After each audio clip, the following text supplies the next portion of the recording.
up, everybody? Hope you're having a great day. So I'm wondering how many of you guys either are on YouTube or want to be on YouTube. Because I tell you what, man, it is a tough scene. I tell myself I'm going to quit YouTube like every other week. You know, I'll post a video and it'll race to like 500 views the first day. Second day, not a whole lot going on, and then it just goes flat. I mean, some videos will continue to move on a little bit, but I don't know, man. I just feel for like having almost 22,000 subscribers, all of my videos should at least get a couple thousand, right? So what happens is I get all discouraged and I don't want to do it anymore, and I feel like YouTube isn't sharing my content as much as it should be.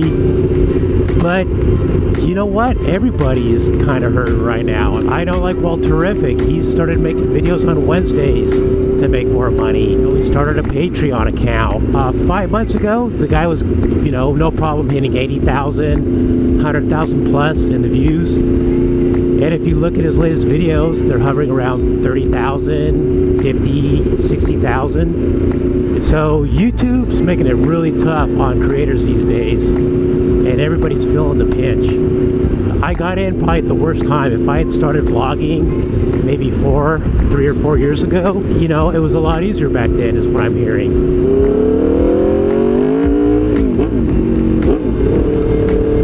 I didn't come here for fortune and fame, but when, like anybody, when you create something, you want to make sure that it's getting proper credit. You know, when I spend 6 hours creating a video and it only reaches a very small portion of my audience, I mean, it just gets frustrating, you know? I mean, I think you guys can understand the frustration. If you plan on starting a YouTube channel, I'll tell you what, just be ready for a big, huge struggle.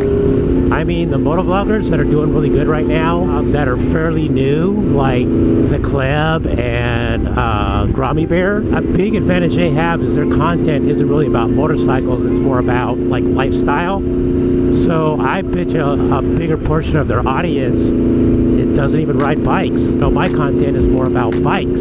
So that really limits, you know, how much I'm going to grow. And the thing is about being a YouTuber, it's very consuming. I mean, let's say I'm only building a video once a week.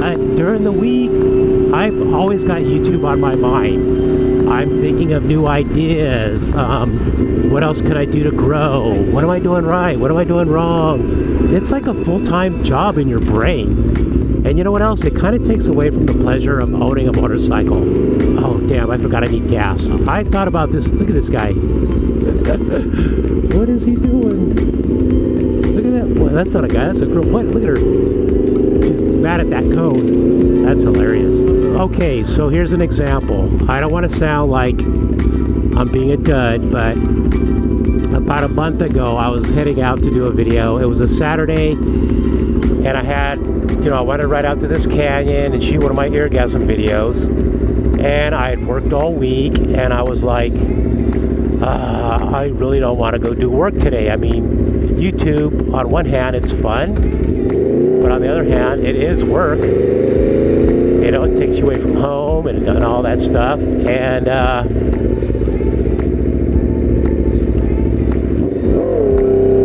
so I got up in the morning.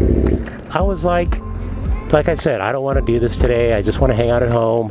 But then I was like, you know, hey, I get to jump on one of the sickest bikes around, my Aprilia here.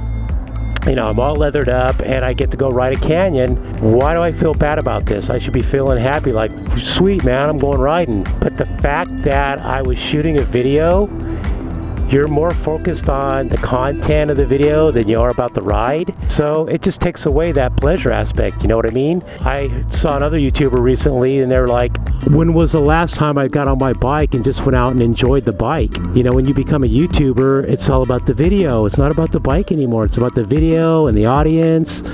And the bike becomes kind of, you know, secondary. So that's the hard thing about becoming a YouTuber, is making sure you don't let your bike just become a YouTube video making machine, because that's the rut I got into, and it's not really a good place to be. All right, what's gas prices these days? $3.09. That's, I mean, I don't know what it is where you live, but for around here, that's actually not too bad.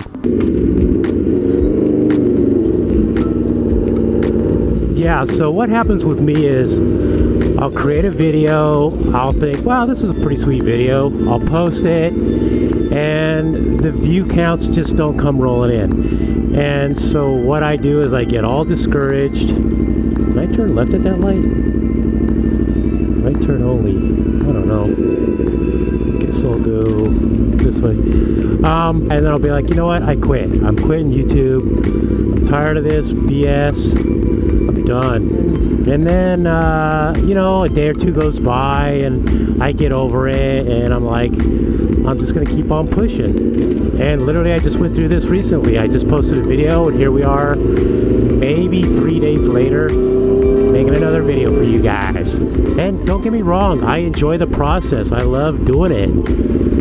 I love that I've, you know, gotten where I've gotten in a year and a half. I think another thing that's frustrating too is, you know, one of the motovloggers, that guy's got 1 million plus videos, and I don't really follow him, but I watched one of his videos recently, and I got done watching the video and I was like, honestly, there's nothing special about that video. And I was frustrated because he spent the first 3.5 minutes of the video self-promoting, talking about subscribe to me and buy my merch and this and that. And I was like, I don't understand when a vlogger says subscribe to me in the first 3 minutes, because if you're new and you're not a subscriber, you know, you got to convince people to want to subscribe to you. So I'm like, what are you talking about, dude? And I just got done watching the video and I was like, okay, if this guy's got 1 million plus subscribers with this kind of content, I just didn't know what to think. I'm just like, it's just crazy. Absolutely nothing special about it at all. But he's been in the game for a long time, so he's kind of got that momentum. I'm not going to hit you, lady.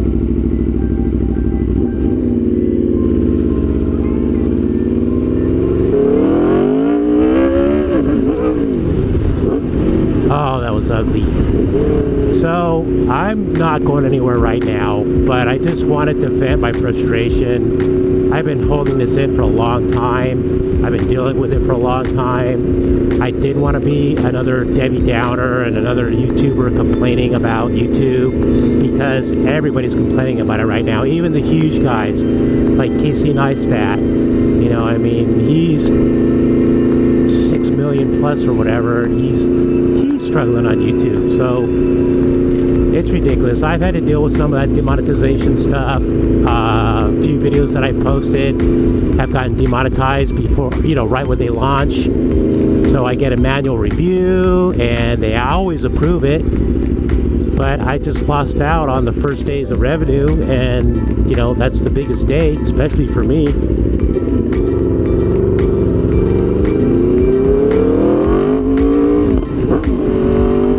Here's something I wanted to tell you guys about. Okay, over a year ago, when my channel was pretty fresh, I made a video about my helmet, controversy with Walterific's helmet, and that video took off. It went viral. And literally, the most subscribers I got in a day from that video was 867. So that tells me if YouTube would just share my content, then more people would subscribe. You know, and for days I was getting hundreds of subscribers, 500, then down to 400, 350, you know, it kept going on for about a week. And then when my Suburban Delinquent video came out that he launched when we went for a ride to get some spaghetti, that first day the video came out, you know, my subscribers went from about 25 a day and shot up to like 167, I think it was. So it's not that my content isn't worthy, it's that it's just not being seen. I'm not being found. You know, I just keep fighting the fight and making videos with the hopes that one day YouTube says, okay, man, we're going to push this guy's content out no matter what. People are digging them. Till then, I'll just keep wanting to quit. Anyways, guys, for you local guys, I'm on my way to the Chuck Wagon. It's right here around the corner, across from the skateboard park. And I'm going to get my grub on and go home and get the house ready for our annual Christmas party. I will catch you guys in the next video. Thanks for watching, man. Catch you next time.